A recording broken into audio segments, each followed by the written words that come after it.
सभी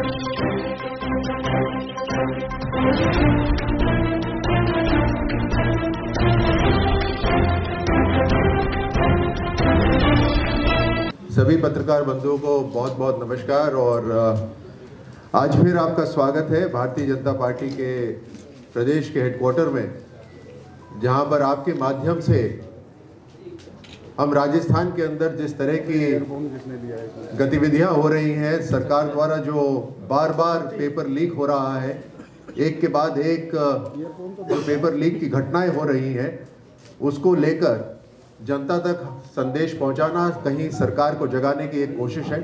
उसके लिए आप सबका स्वागत है और आप सबको धन्यवाद। आप खुद देख रहे हैं किस तरह से पिछले 4 साल में लगातार एक के बाद एक पेपर लीक हो रहे हैं। राजस्थान में मानो हर तरह का माफिया राज चल रहा है, चाहे वो नकल माफिया हो, बजरी माफिया हो, अपहरण माफिया हो, भर्ती माफिया हो, शराब माफिया। बस कानून ठप है। एक कानून ही है जो बिल्कुल ठप पड़ा हुआ है। सरकार की, राज्य सरकार की ना एक कोई योजना नीचे तक पहुंच रही, केंद्र सरकार की योजनाओं को रोकने की कोशिश हो रही। सत्ता में आने के लिए बड़ी बड़ी इन्होंने बातें करी, और वो जो गिनती थी, मशहूर गिनती 1 से लेकर 10 और पेपर लीक, और फिर 1 से लेकर 10 और पेपर लीक। कोई राहुल गांधी जी को जाकर बताए कि ये पेपर लीक के लिए गिनती नहीं थी, ये किसानों के लोन माफी के लिए गिनती वो गिन रहे थे। किसानों की लोन माफी तो हुई नहीं, लेकिन 1 से लेकर 10 गिनती और पेपर लीक। राजस्थान नकल माफिया का अड्डा बन गया है। कितनी मुश्किल से नौजवान इम्तिहान की तैयारी करते हैं। एक गरीब परिवार पैसा संभाल के रखता है, बचा के रखता है। ट्यूशन फीस के लिए पैसे लगते हैं। ट्यूशन, कॉम्पिटिटिव एग्जाम की ट्यूशन के लिए बच्चों को बहुत दूर दूर तक जाना पड़ता है। कोई कोटा जा रहा है, कोई सीकर जा रहा है, कोई दिल्ली जा रहा है। पढ़ाई करते हैं, तैयारी करते हैं, पूरे साल भर की तैयारी करते हैं, और उसके बाद नतीजा यह होता है कि मेहनत करने वाले बच्चे, सामर्थ्यवान बच्चे तो पीछे रह जाते हैं, और कुछ लोगों को, चंद लोग 10-10, 15-15 लाख रुपए देकर पेपर लीक करवा लेते हैं। और ये नकल माफिया को कहीं ना कहीं संरक्षण मिल रहा है ऊपर से, क्योंकि एक के बाद एक ये घटनाएं हो रही हैं।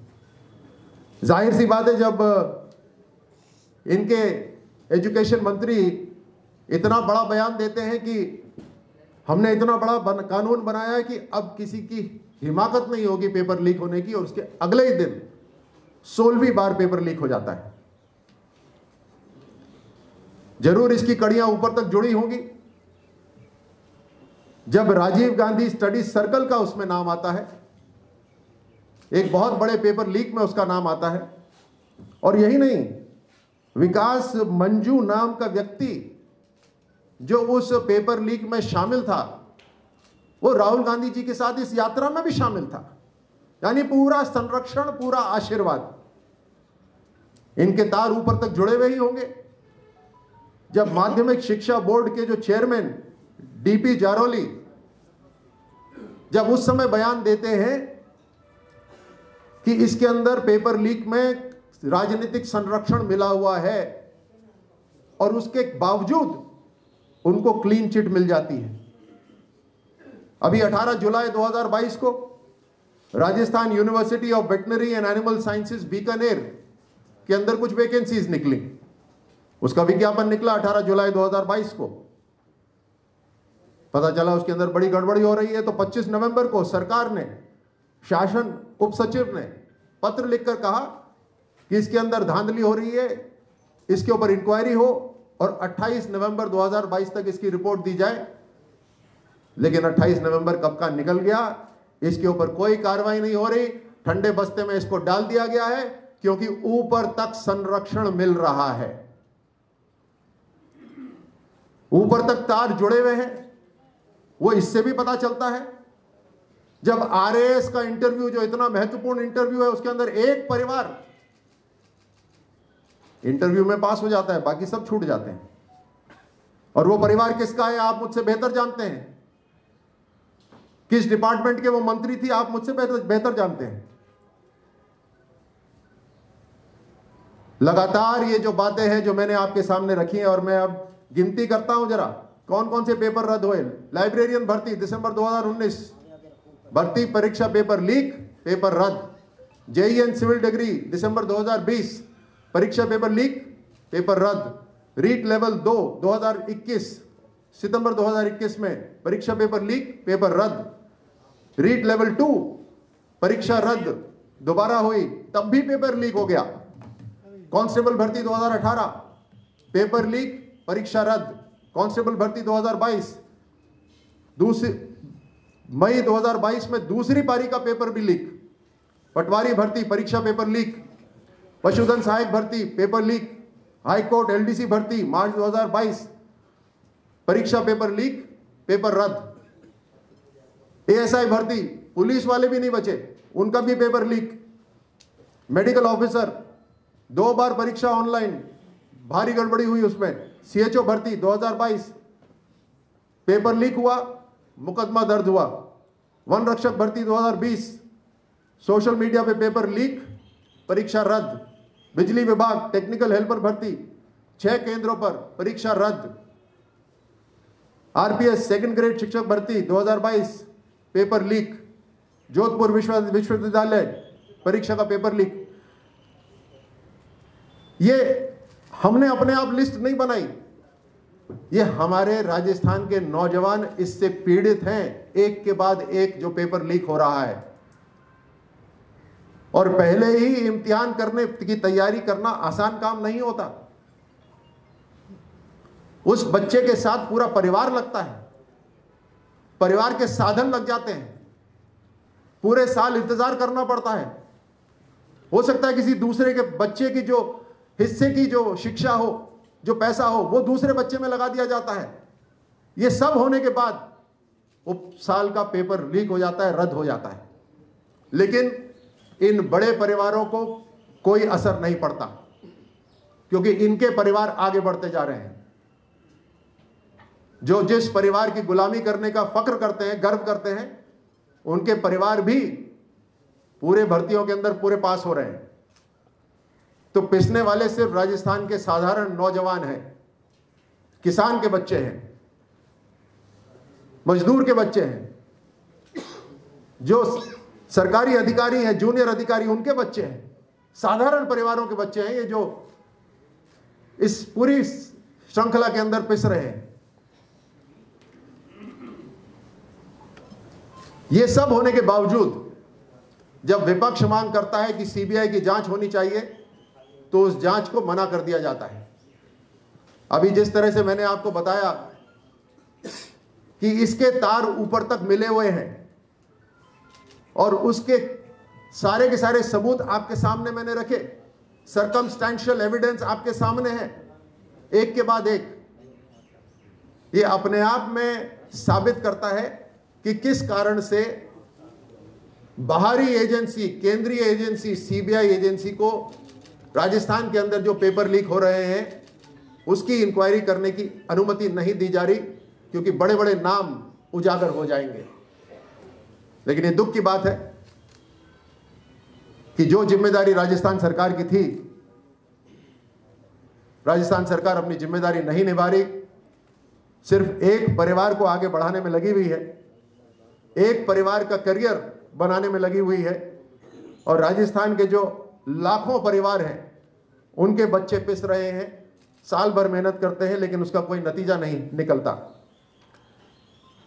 इस प्रेस कॉन्फ्रेंस के साथ मैं आपको यह भी बतलाना चाहता हूं कि जन आक्रोश यात्रा जो जयपुर संभाग में निकाली जा रही है, उसके अंदर कुल चौपाल, नुक्कड़ व अन्य जनसंपर्क की जो सभाएं हुई हैं, वो अभी तक 15,860 हुई हैं। और प्रति विधानसभा, जयपुर संभाग के अंदर प्रति विधानसभा जो एवरेज इनका है जनसंपर्क, जो नुक्कड़ चौपाल इन सब का, ये 317 है। साथ ही 4 दिसंबर से लेकर 14 दिसंबर तक जो जन आक्रोश यात्रा निकली, उसके अंदर जयपुर संभाग के अंदर ही तकरीबन 22,800 किलोमीटर की यात्रा कवर हुई है। इसमें अलग अलग विधानसभा में जो यात्रा कवर हुई है उसका भी डिटेल हमारे पास में है।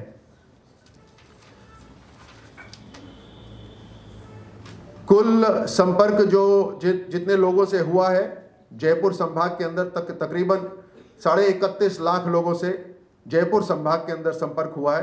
प्रति विधानसभा ये संपर्क तकरीबन 65,000 लोगों से के साथ हुआ है, तकरीबन 63,000 लोगों के साथ हुआ है। महिला भागीदारी इसके अंदर तकरीबन 17% रही है।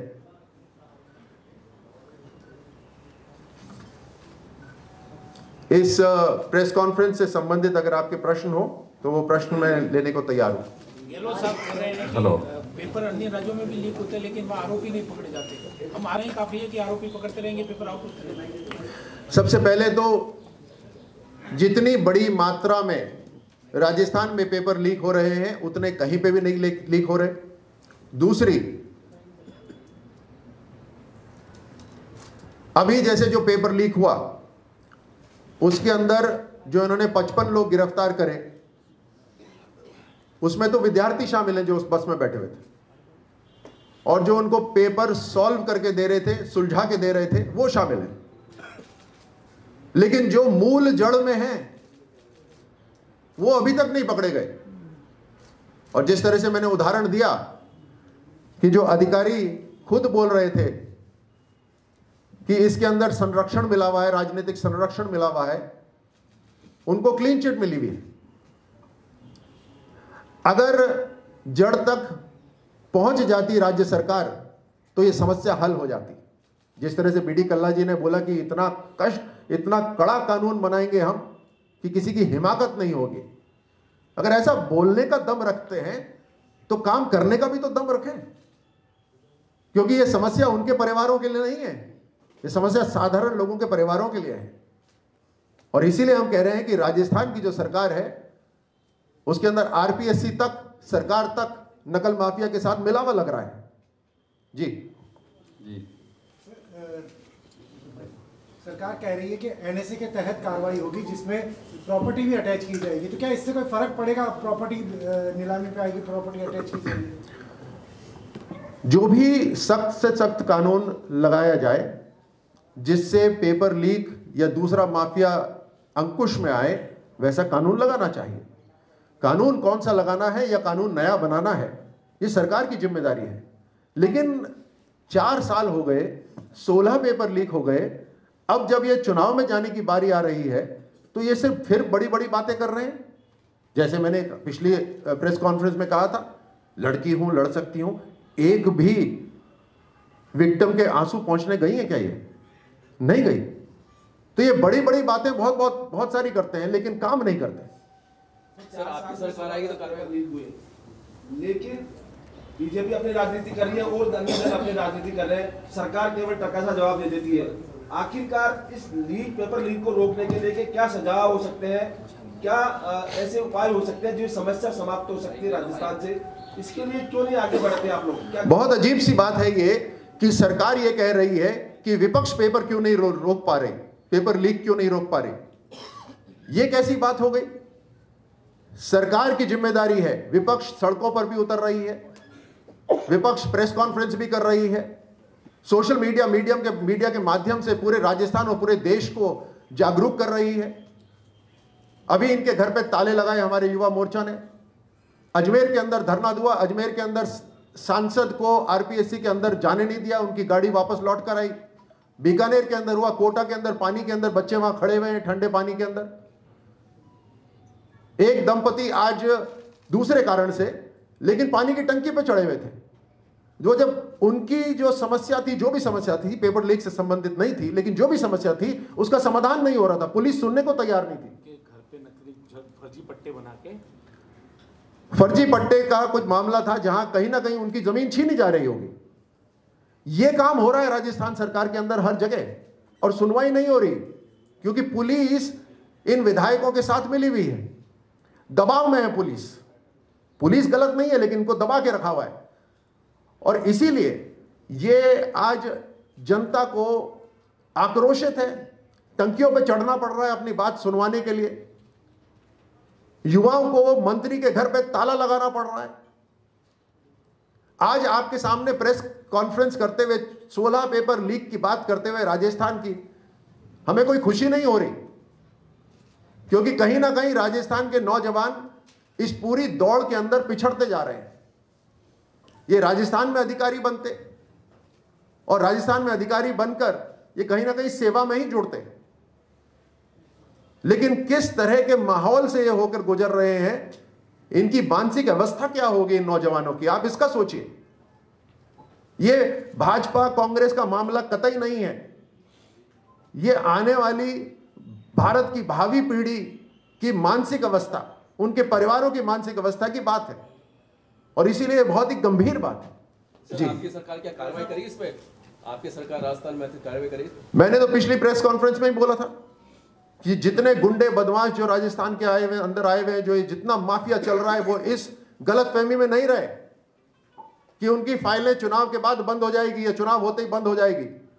भारतीय जनता पार्टी पूरी तरह से इंसाफ करेगी और ये सभी लोग जो इसमें शामिल हैं उसके ऊपर इंक्वायरी के बाद कानूनन कार्रवाई होगी।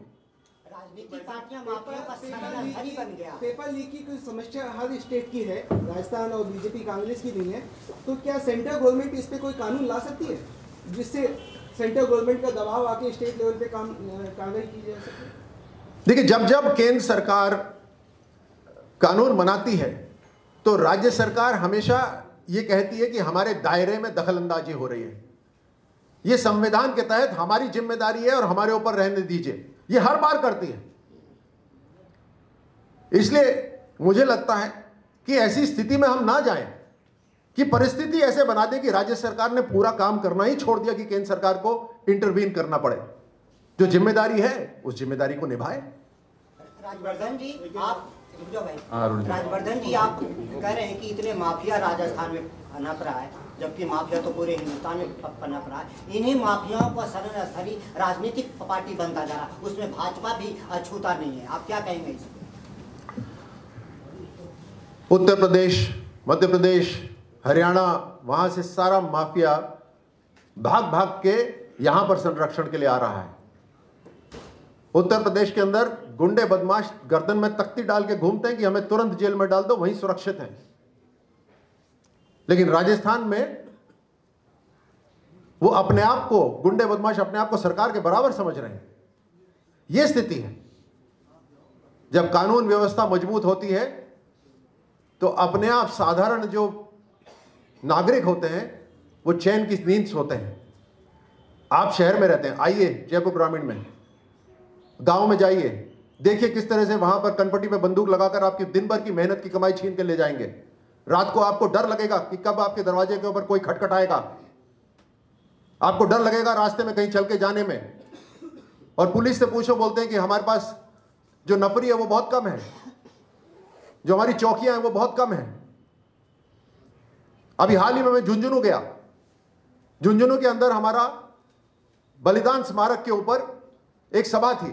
रात को 200 पुलिस वाले आए और कुर्सी फेंक दी उन्होंने बाहर। जहां पर 2 पुलिस वालों की जरूरत होती है वहां जाते नहीं है, जहां जरूरत नहीं होती वहां 200 पुलिस वाले आते हैं। यह राजनीतिक इस्तेमाल हो रहा है पुलिस का। जी, प्रताप सिंह खजूरिया का बयान आया, उन्होंने कहा है कि 16 जो लीक मामले हैं इससे ज्यादा संख्या तो बीजेपी की सरकार में थी।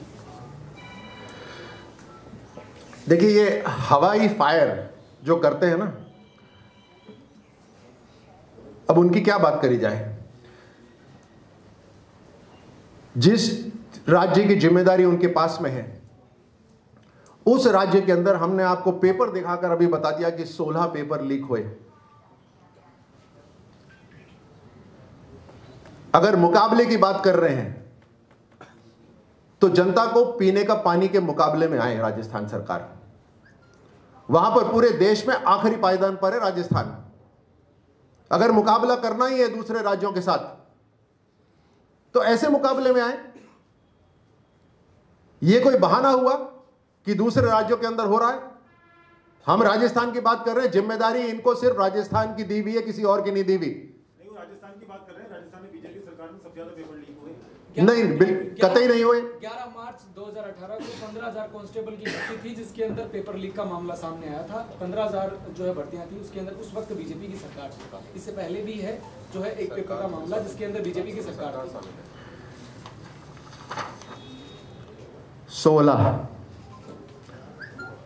16 पेपर लीक हुए हैं राजस्थान सरकार के द्वारा। राजस्थान सरकार इसकी जिम्मेदार है।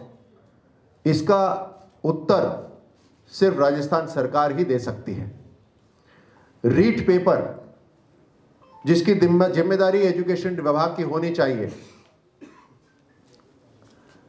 रीट जैसा पेपर जिसकी जिम्मेदारी एजुकेशन विभाग की होनी चाहिए, उसकी जिम्मेदारी आप एनजीओ को दे देते। किसी गैर सरकारी संस्था को आपने इतने बड़े पेपर की जिम्मेदारी दे दी, और वो भी गैर सरकारी संस्था का नाम क्या है, एक परिवार से जुड़ा हुआ है। उसमें लोग कौन है, इनकी पार्टी से जुड़े हुए हैं। इससे बड़ा स्कैम कोई हो सकता है क्या राजस्थान के अंदर? जी राजवर्धन जी, मेरा ये सवाल था कि पिछले 4 साल में सरकार में जो भी पेपर लीक हुआ, मुख्यमंत्री जी ने क्या तो दूसरे राज्यों को टारगेट किया, और इस बार तो उन्होंने कहा जब जुडिशरी में भी पेपर लीक होते हैं, तो ऐसी सरकार और ऐसे मुख्यमंत्री साहब क्या आशा करते हैं? 4 साल इसी तरह चले गए, आप प्रेस कॉन्फ्रेंस करते रहे, वो दूसरों पर डालते रहे। मैंने अभी गांव में एक सभा थी, वहां मैंने जनता से पूछा, क्योंकि मैं एक विद्यार्थी हूं, राजनीति का सीखना चाहता था, और खिलाड़ी रहा हूं, सैनिक रहा हूं, तो अपने प्रतिद्वंदी से भी सीखने की कोशिश करता हूं कि कौन सी एक योजना मुझे बताइए, और मैं सीखना चाहता हूं, मुझे एक योजना बताइए जो वाकई में राज्य सरकार की, राजस्थान राज्य सरकार की जमीन तक, धरातल तक पहुंच रही है। मैं सीखने के लिए पूछ रहा हूं। चारों तरफ सन्नाटा था, एक व्यक्ति ने हाथ खड़ा करा। मैंने कहा कुछ ना कुछ आज सीखने को मिलेगा मुझे। मैंने कहा बताइए। उन्होंने कहा कुर्सी बचाओ योजना। राजस्थान सरकार की केवल कुर्सी बचाओ योजना ही है जो धरातल तक पहुंच रही है। अब उसके अंदर उनकी सफलता है। अगर वो उसे राजस्थान की सफलता मानते हैं तो वो गलत है, अगर वो व्यक्तिगत सफलता मानते हैं तो हमें मंजूर है, लेकिन राजस्थान उसके अंदर पिस गया है।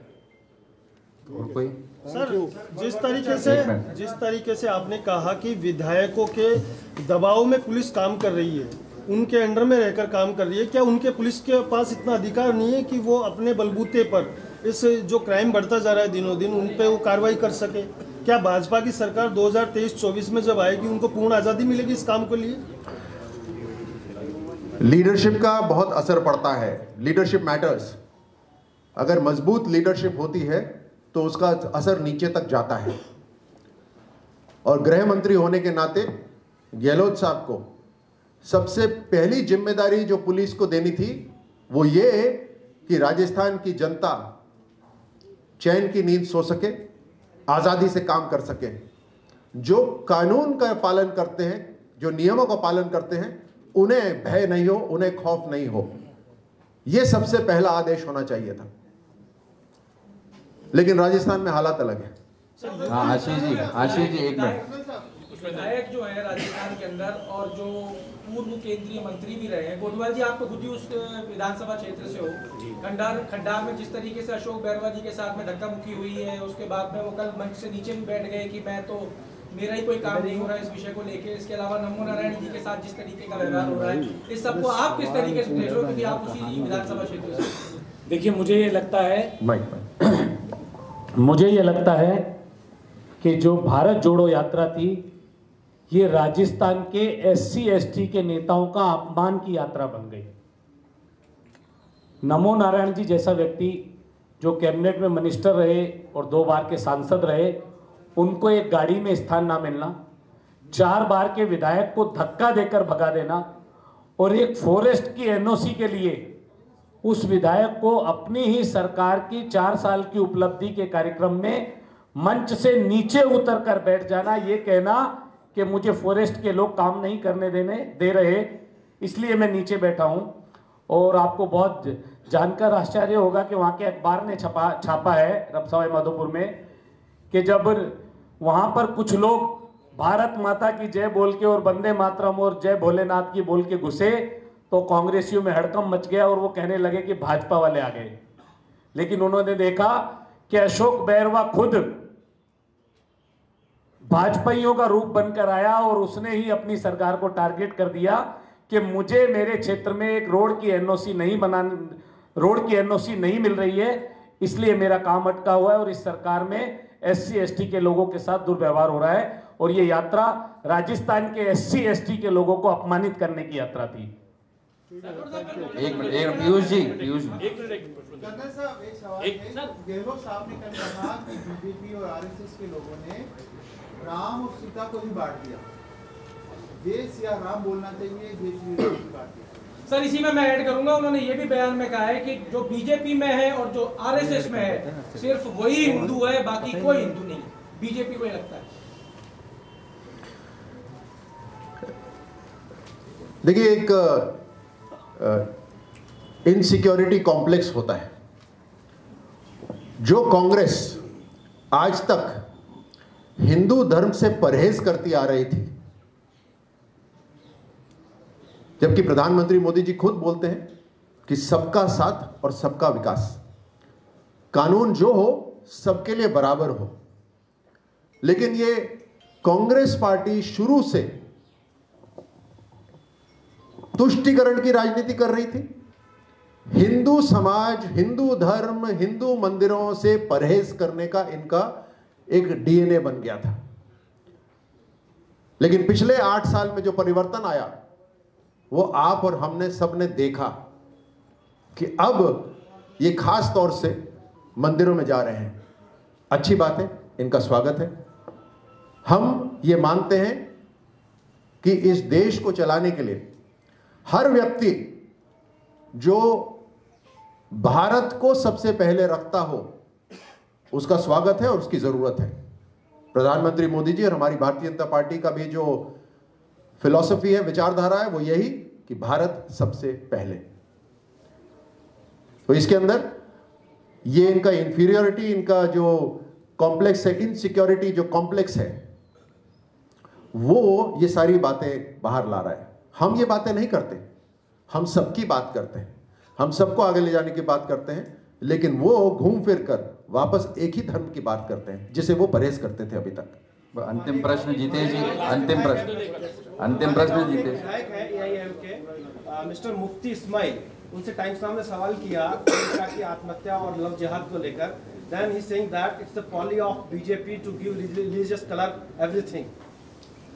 देखिए, हर कोई व्यक्ति जो कहीं बोल देता है उसका भारतीय जनता पार्टी की इस प्रेस कॉन्फ्रेंस में मुझे लगता है जवाब देना उचित भी नहीं है। और आप जो भारतीय जनता पार्टी, आप और जनता, आपके माध्यम से पूरे देश की जनता जानती है कि भारतीय जनता पार्टी किस तरह से विकास की राजनीति कर रही है, प्रगति की राजनीति कर रही है, लोगों को सक्षम बनाने की कर रही है, और सबका साथ सबका विकास, और एक ही ध्येय है हमारा, भारत सबसे पहले। जीतेश जी, अंतिम प्रश्न। इंटेलिजेंस फेलियर है और सरकार बचाने में तो सारी इंटेलिजेंस उपयोग में ली जाती है, लेकिन यहाँ इंटेलिजेंस फेलियर। देखिए, संक्षिप्त रूप में मैं आपको बताऊं तो हमारे आने वाली पीढ़ी को हम एक अच्छा सुनहरा भविष्य दे सकें, उसकी कोशिश सबकी होनी चाहिए, और सबसे बड़ी उसमें जिम्मेदारी सरकार की होती है। अब इम्तिहान जरूरी होते हैं, तो इम्तिहान के अंदर जो सुरक्षा रखी जानी चाहिए उसकी की पूरी जिम्मेदारी सरकार की होती है, राज्य सरकार की होती है, क्योंकि शिक्षा राज्य का विषय है। एक बार कभी कोई फेल हो जाए समझ सकते हैं, लेकिन बार बार 16 बार फेल हो यह समझ से परे है। और जब वो नौजवानों की बात करते हैं, या पूरी राजस्थान में जो इनकी यात्रा निकली उसमें सबको यह बताने की कोशिश करते हैं कि भारत के नौजवान हमारे साथ हैं, आप नौजवानों के साथ क्यों नहीं हो? आप उनकी परीक्षा का भी ध्यान नहीं रख सकते। सबसे बड़ी हमारा जो कष्ट है वो यही है कि अभी आपके हर तरह से आपका जो शासन है वो फेल है हर तरह से। लेकिन कम से कम एक चीज पे तो आप कुछ कर लीजिए ना महिलाओं पे आप को सुरक्षा दे पाए, ना किसानों के लिए कुछ कर पाए, ना युवाओं के लिए कर पा रहे हो। लेकिन यात्रा के अंदर भीड़ अपनी सरकार की ताकत से जुटाकर आप ये बोल रहे हो कि राजस्थान के नौजवान हमारे साथ हैं। सर मेरा क्वेश्चन ये नहीं था, मेरा क्वेश्चन था वो चर्चा ये है सियासी गलियारों में कि उन्होंने खुफिया तंत्र के जरिए ही अपनी सरकार बचाई है। तो क्या ये आपको लगता है कि यहाँ फेल हो रहा है, वहां बच गई सरकार? जितेश, मेरा यही कहने का मतलब है कि प्राथमिकता नहीं है, प्रायोरिटी नहीं है, प्रायोरिटी होनी चाहिए। आप बिल्कुल मैं तो कई बार कह चुका हूं कि इनकी पूरी पुलिस का जो इंटेलिजेंस विभाग है वो यही चेक कर रहा है कि आप और हमारे फोन कहां जा रहे हैं, कौन कौन हमें फोन कर रहा है, कौन हमसे मिलने आ रहा है। इनकी प्राथमिकता यही है। जैसे मैंने थोड़ी देर पहले कहा, इनकी एक ही योजना है, कुर्सी बचाओ योजना। अगर उसमें सफल अगर मानते हैं तो भाई बहुत बढ़िया। तो इनका फोकस ही नहीं है, इनकी इच्छा शक्ति नहीं है राजस्थान के लिए कुछ करने की। यही समस्या है। अगर होगी तो अपना हर तंत्र इस्तेमाल करेंगे। कौन सी सरकार, आप और हम तो बड़े साधारण से लोग हैं, ये राजस्थान की सरकार है, इसके पास पूरे तंत्र हैं। इतनी ताकत होने के बाद एक पेपर की सुरक्षा नहीं कर सकती है, ये है। ठीक है सर, थैंक यू सर, धन्यवाद सर।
you